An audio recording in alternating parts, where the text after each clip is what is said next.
Hey there! Did you know Kroger always gives you savings and rewards on top of our lower than low prices? And when you download the Kroger app, you'll enjoy over $500 in savings every week with digital coupons. And don't forget fuel points to help you save up to $1 per gallon at the pump. Want to save even more? With a Boost membership, you'll get double fuel points and free delivery. So shop and save big at Kroger today. Kroger, fresh for everyone. Savings may vary by state. Restrictions apply. See site for details. Making everyone happy on vacation isn't easy. But you know what is? Going to Aruba. All you have to do is walk out your door to find pristine pools, relaxing white sand beaches, and an island teeming with outdoor activities that'll put a smile on any face. You won't just feel great, you'll all feel great, filled with a calmer, more peaceful vibe that radiates Aruba's warmth. And the best part is, it never fades. That's the Aruba effect. Plan your family trip at aruba.com. Welcome to Her Extraordinary Life by Design, where we celebrate women who are shaping their lives one extraordinary day at a time. I'm your host, Leslie Gaudet, self-care coach for women who are ready to make self-care a priority to support them in life and business. Every week, I'll be speaking with inspiring women from various walks of life who will share their personal journeys and will discover how they have fearlessly carved their own paths as business owners, passionately pursuing their dreams and creating a meaningful impact on their communities. So let's get started. Hello, and welcome to our Extraordinary Life by Design podcast. I'm your host, Leslie Gaudet, and today we're talking with a returning guest to the show, Jennifer Yassen. Jennifer is a holistic brand marketing consultant, strategist, and storytelling coach.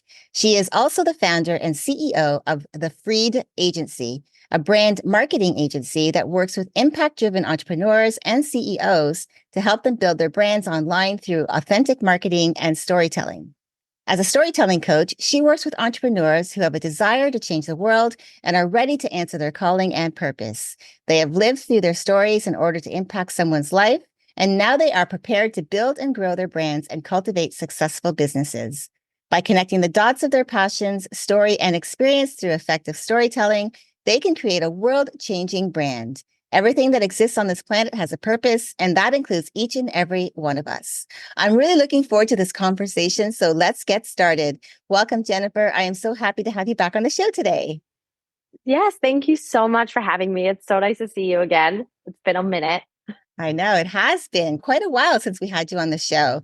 So before we get started, it's tradition for me to have my guests share a little bit more of the personal side of their story. So tell us a little bit more about Jennifer, the woman, who you are, and then we'll talk more about what you do. Yes, who am I? I think that is such a profound question and probably stumps many of us because we are not our career, we are not our relationships, we are even not our friends or our family, right? So for me, who am I? I am someone who has a really strong passion that really wants to change the world and make it a difference in a meaningful way. I always have, ever since I was a little girl. I always pictured myself on stage and really being able to change the narrative of how we treat the environment and animals and people and just create a more positive environment. Because I grew up watching Ferngully and Free Willy. So who am I? I spent my corporate career in the fashion and music industries, building and launching brands. I originally wanted to own my own record label, and because I was really passionate about music, still am. And then at the end of 2019, I left my last corporate job. And I also was going through a really tumultuous personal challenge, which I talk about on my podcast as well. And so during that time, I felt like I did a complete 180 in my life. My life completely changed. And then it was the pandemic. And so I hired my first coach and started my agency. And then I navigated that for the last couple of years. And I've really been trying to dive into myself personally.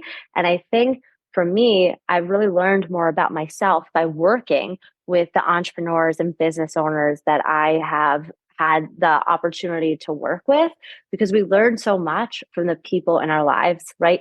Everyone is a mirror of us that's trying to teach us something more about ourselves, because truly this life journey that we're on is a self journey. And that may seem selfish, but truthfully, if we become better versions of ourselves, we can make a bigger difference and impact in the world. So that's a long-winded answer. I hope I gave you a little bit more about who I am.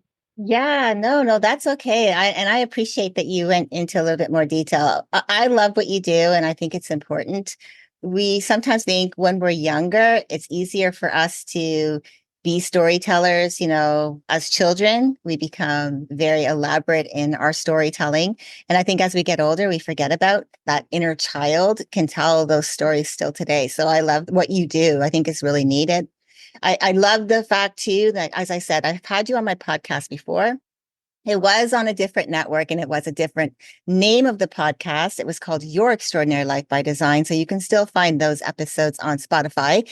But I did want to bring you back onto my newly revamped show, Her Extraordinary Life by Design, because I feel like you have this powerful way of helping your clients. And as you know, I've talked to you before outside of this, and again on the last podcast, you have contributed to developing brands and product lines and launched innovative collaborations and partnerships, including Revolve and FabFitFun. That you've also launched several celebrity brands such as Flower Eyewear by Drew Barrymore and Kendall and Kylie Eyewear. And I think that's really incredible.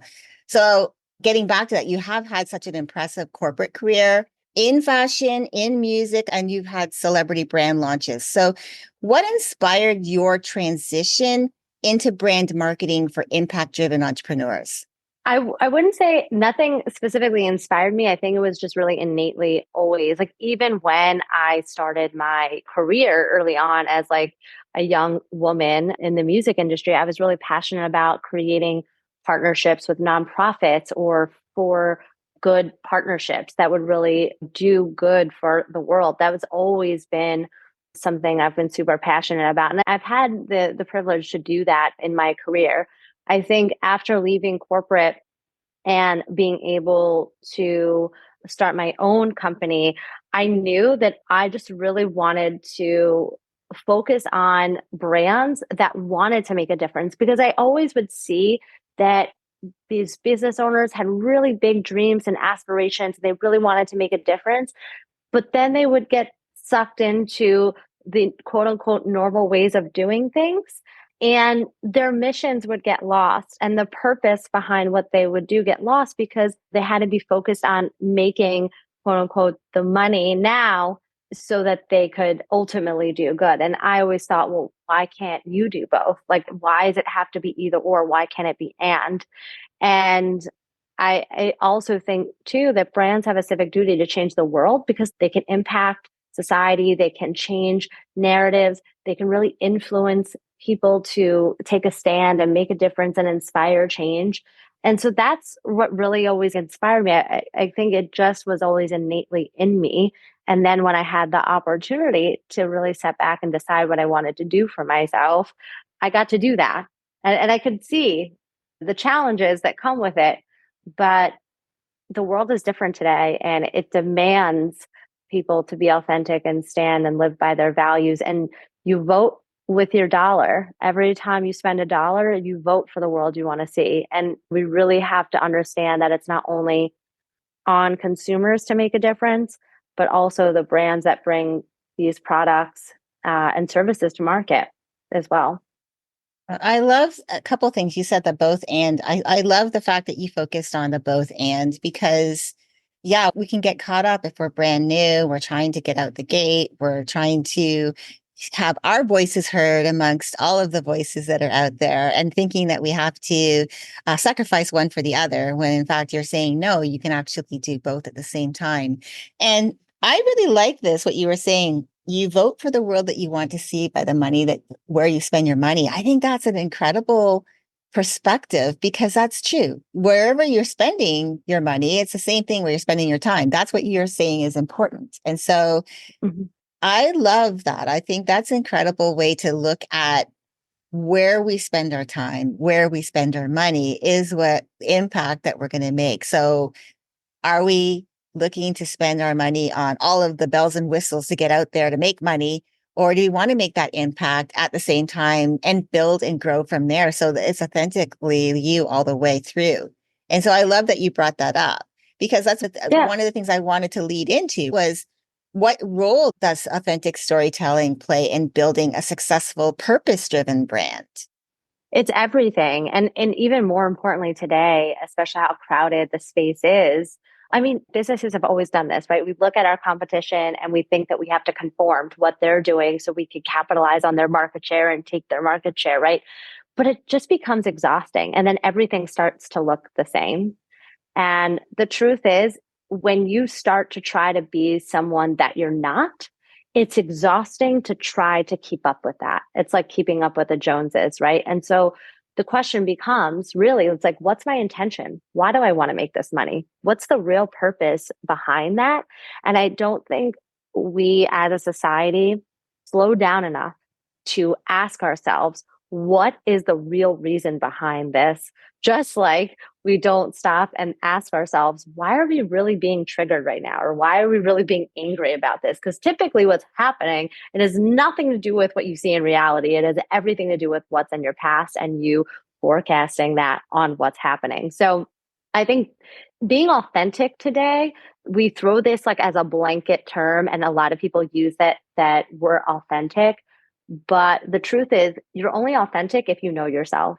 You're only authentic if you live and operate in alignment with your values and you know who you are and you stand firm in who you are and you're not afraid to waver, even if the road may become difficult, even if the road hasn't been paved before. I think the brands that really make a difference are the ones that stay true to who they are. If you look at Apple, if you look at any like heritage brand, right? Whether it's Louis Vuitton or any brand that's staying true to who they are, they're pushing the limits. And I think that's like really important. Nike, a beautiful example of a brand that stays true to its values. Yeah, I love how you were saying that because you're right. The word authentic is thrown around a lot. Just like there's just so many, I guess, buzzwords out there that people are becoming desensitized to them. And the actual real meanings behind them kind of get lost. Yeah. Like where you were saying the authentic really comes from knowing yourself, but it's like owning who you are. And I'm not saying if you're a bad person that you say, well, I'm a bad person, so I'm going to be a bad person. No, I think we all began our journeys with wonder and curiosity and wanting to do big things. And along the way, our stories got changed a little bit due to life circumstances. And so that person is still living inside of us and we can tap into that. That's the real authentic you that lives inside of you, the childlike wonder, the person that you were when you were growing up. And these are the goals that you had for you, no matter how big or outrageous they sounded at the time to other people who thought, wow, you want to be an astronaut and you want to be a brain surgeon or you want to be a scientist, a rocket scientist, whatever that looked like. I think it's important, like you were saying, is just to really look at like, what do you stand for? Like asking those questions. What do I value the most? What things are Yeah. important to me? And even like the people that are in your life, who am I hanging around with? Is this really a reflection of who I want to be? Because especially that will bleed into other areas of your life, right? And so I really think it's important that we look at that. And so I really love that you brought that up, authenticity. And because again, knowing yourself is so important. And you're right, the clues are in our past, but sometimes it can be very painful to look back, and people don't want to do that. But I can assure you, even just from my own experience and other people that I've talked to in their experience, when you are actually able to revisit those days, those moments, those experiences, and actually just see them for what they are, which is just life experiences, and that they're not definitive of who you are today. They don't have to have that power to define who you are, but they can be part of the journey, that they can be part of your story, that you can use to make that impact. I mean, that's a pretty powerful thing. And No, that's absolutely. that's how I look at it. Yeah, I actually participated. I don't know, for anyone out there listening, I did the Landmark Forum. And I think, what was really interesting is looking at it as like what happened happened. There's like factual things that happened, and then we're assigning meaning to what happened. And the truth is that, and again, people have lived through some really traumatic things. So I am not negating what people have gone through. But if you can see how you can harness what you've gone through and how you can leverage it to build relatability to ultimately what you want to do, there is power in that, because the truth is, no one has lived through what you've lived through exactly. No one has seized through life through your lenses, like your perspective exactly, right? And so the point is, by you owning your story and you owning the feelings of what you experienced and telling that narrative, you can really build relatability for someone else. Because, right, like we're here to make a difference, not only for in our lives, but for others, and to be the leader for others that are behind us, right? And are figuratively behind us, right? Mhm. Ultimately. And so really owning who you are, and asking yourself, like, we talked about those questions, and basically doing an excavation of who you really are will allow you to stand firm in who you are. So you're not going to become wavered if Mhm. someone's trying to sway you to do something that's not truly in alignment with you. And ultimately, it may seem like a tougher road, and sometimes it is, but ultimately, you're going to last much longer. And I always use the example of fast food. Like McDonald's tastes really good, right? But we can't eat that every day. And it's kind of like empty calories, and it's not nutritious for us, right? So we have to think about what is the deeper meaning and how is this really affecting us in the long run? And we really do have to think about it, because we make short term solutions that aren't actually solutions in the end. They end up killing us in the end. Yeah. Oh, and the other thing too is the stuff from our past is traumatic, and because I have quite a traumatic past, but I also understand that I'm not going to remember everything 100% the exact way that it happened. I just have those memories. And so that's why I always say, if something is happening to you today, it's really good to document it, because if you're going to have a response to something and you want to be able to stand up for yourself, is really having that documented information that you can look back on. Okay, this is what happened. Because I can guarantee you, like, a week from now, you're not going to remember it exactly the way that it happened if something happened to you. I'm not negating the fact that it happened. I'm just saying some of the smaller details are going to get lost. And it's just the way it is. I understand that. So I really appreciate that you brought that up, because I think that we can use our past, right? We can use it to fuel what we're doing today, and being able to look back at it. And as I was saying, being able to look at it without saying, oh, like I have an exact 100% memory of it, recollection. This is how it happened. That's it. That's it. That's my decision. But instead be open to the fact to say, okay, this is what I remember happening. This is how it made me feel. How can I use, like you were saying, use this to change how I show up now moving forward with this information? And I think that's what I love about what you do with the storytelling. I think helping them realize that they have stories to tell, using it, and they can use it in their branding, which leads me to my next question. If someone's new, for example, and they're looking to really get their brand story dialed in, what are some key components or exercises that you recommend they start with? Great question. So I actually use this with onboarding new clients, like a questionnaire that I fill out. But the biggest question that I always ask is, why are you starting this business? What's your motivation? It can't be money. Who are you trying to help? Ultimately, most people don't see it, but you're just trying to help yourself. You're trying to close the loop on something that you've gone through. And by you helping other people by what you went through, you're ultimately closing the loop for you. Another piece of advice I would give is just get started and make it be messy. Don't be afraid to make mistakes. And I would say stop comparing yourself to someone else on Instagram or TikTok or LinkedIn. I've done it. It doesn't help, because ultimately, if you can help one person and you figure out how to help them and you are providing value for that person, that means that there's an opportunity to potentially scale that. And so if you can focus on solving the problem for one person, you can ultimately solve it for many. Mhm. It's sort of like if you don't know how to budget $5, how could you budget $5 million, right? Like you have to start small. And I always use the analogy of the bullseye is you start small and actually build out instead of trying to focus on from starting big and going small. You're not trying to help everybody. You're only trying to help certain types of people. And so you really do have to get clear on who that person is. And also another way to think about who you're trying to help, like I said, is ultimately yourself. Think back who you are, who you were, what you needed back then when you experienced the challenges that you went through. So what did you feel?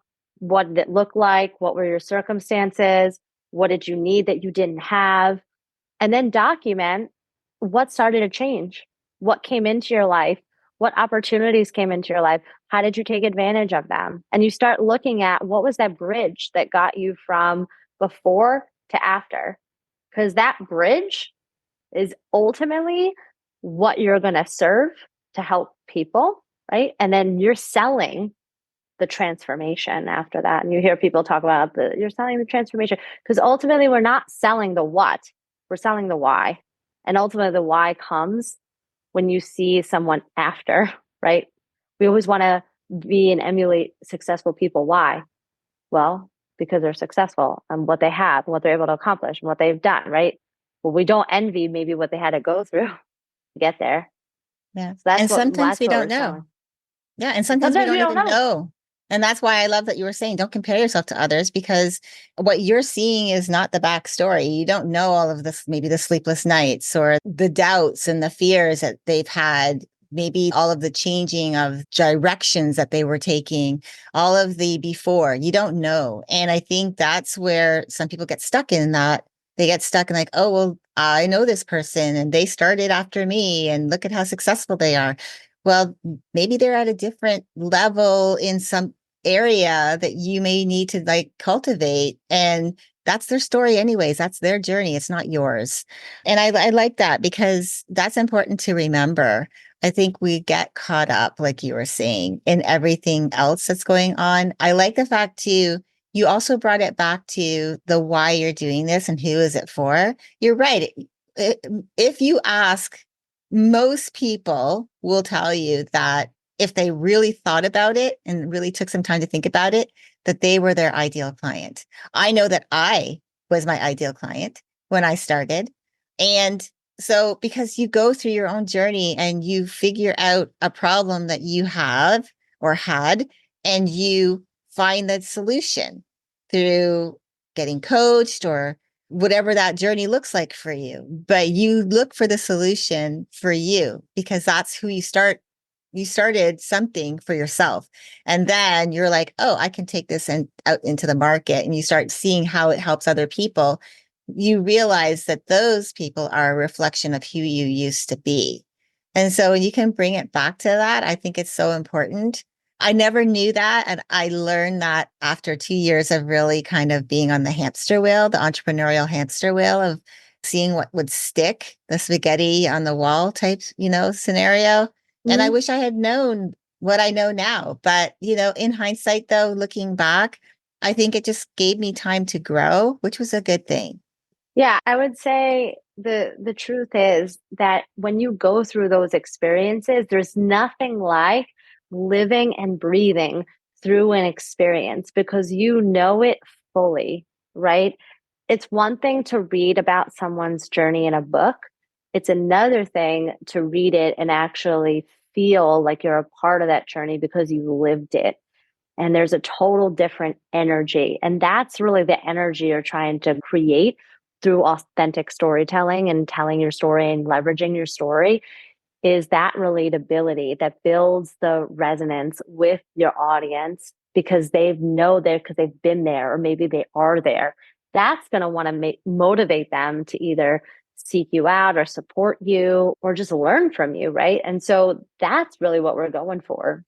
Definitely. So I want to bring it back to the entrepreneur who we've talked about. We know it's like mindset, looking back at our past and seeing what we've experienced. It's really, I mean, we're writing our story, I believe, every single day of our lives.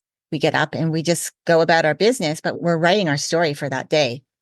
So Mhm. I'm sure you've probably worked with people who have felt less confident about owning their brand story and stepping into it. So how would you, like, what advice would you give to someone who is like, yeah, this is, I feel confident talking to you about it, but I don't feel confident to take the first step?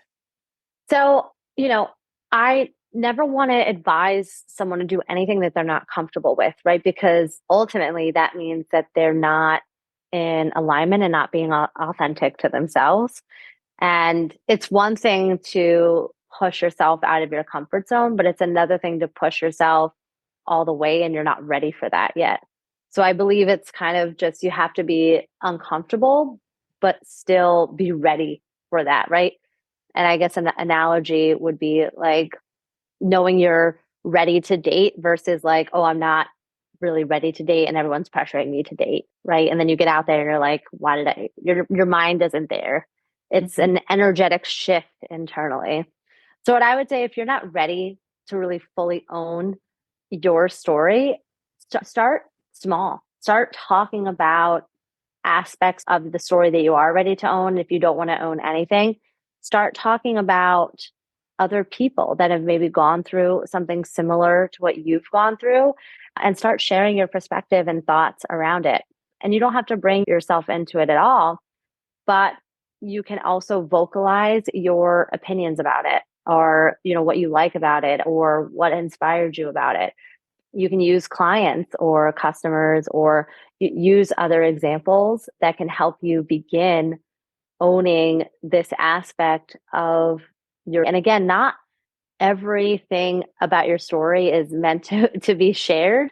And that's one of the things that I really love to help people do is teach them what would be most valuable for their customers or clients and what they need to hear because I help bring it back from a marketing perspective of like the customer journey and what's actually useful because all of the details are not useful. And truthfully, no one really cares. And I say that with love. People care based on what they can get out of it ultimately because we are selfish trying to heal and learn and grow for ourselves, right? So Mhm. that's why. And then I would also like say it's just like start to again analyze what you really live for, what you really stand for, and start to talk about that. And it doesn't have to be anything personal. It could just be this is why you do this. Like you love this because, and or this brand inspires you because, and you really want to do something like that because you're really passionate about this, right? So really just you can still keep it surface and not have to talk about yourself at all. Because trust me, I mean, a lot of business owners are like, I don't want to be the face of the business. I don't want to talk about anything. And you don't have to. But it is proven statistically that if you are a business and you're a CEO, having visibility actually makes people want to buy more and support more and be loyal more.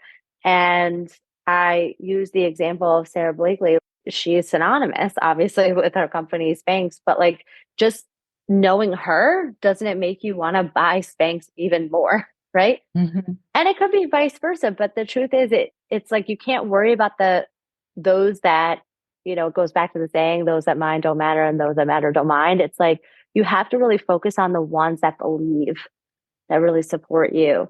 And don't worry about the people that don't, because trust me, there will be plenty that don't. We're not after them. We don't care about them with love. We don't. Because honestly, you're never going to make everyone happy and you're not meant to. And that's been personally, I can share, like that's been a lesson that I've learned the last, most of my life, but I would say the last couple of years. You can't make everyone happy. You're not meant to. And sorry, not sorry. Like it is what it is, right? Yeah. Because ultimately, when you're trying to please everybody else, you ultimately are disappointing yourself. And you are the most important person because you can't operate in this life without you. Yeah. Oh, Love it, love it, love it so much. Thank you so much. It's been such a pleasure, Jennifer, to have you back on the podcast today, even though it's in my new branded show. I am so happy that you came back. I love your insights because, helping people to find their truth themselves authentically and so they can connect with their audiences through storytelling is, I think, really, like you were saying, people want to know who the face of the business is, even if you feel uncomfortable being in the spotlight. I know that, as you were saying, people want to know who you are because they want to, like you were saying, spend their money by voting for your company and the dollars that they spend on your company. And that is, again, it comes down to like the know, like, trust factor. So thank you so much. I know our listeners are going to walk away feeling empowered after hearing your advice today, because I know that we can own our unique stories and it's okay to own our unique story. So again, thank you so much for coming on today. Thanks for having me. It's so good to see you. That's really great to have you back. I'll make sure to include your contact details in the show notes. Again, for anyone who's interested in working with you on crafting their brand narrative.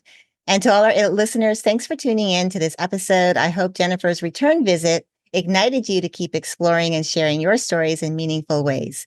Don't let imposter syndrome hold you back from stepping into your truth. The world needs your voices. Until next time, keep dreaming, keep believing, and keep designing your extraordinary life one day at a time.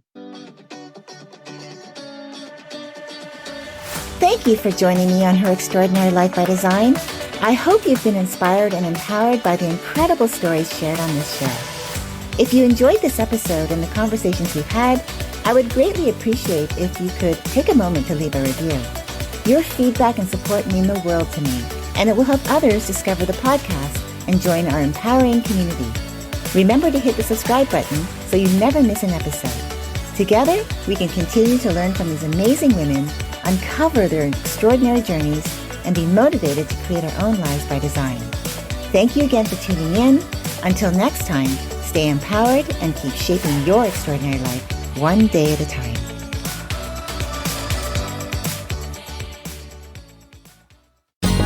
Ever thought about starting your own podcast? Do you have a business or a message you want to share with the world? Well, now it's easier than ever with Electricast. Hi, I'm Mark Netter. And I'm Peter Rafelson. We're the founders of Electricast Media. Whether you want to start a new podcast or already have one, join Electricast to grow your audience, monetize your content, and build your community.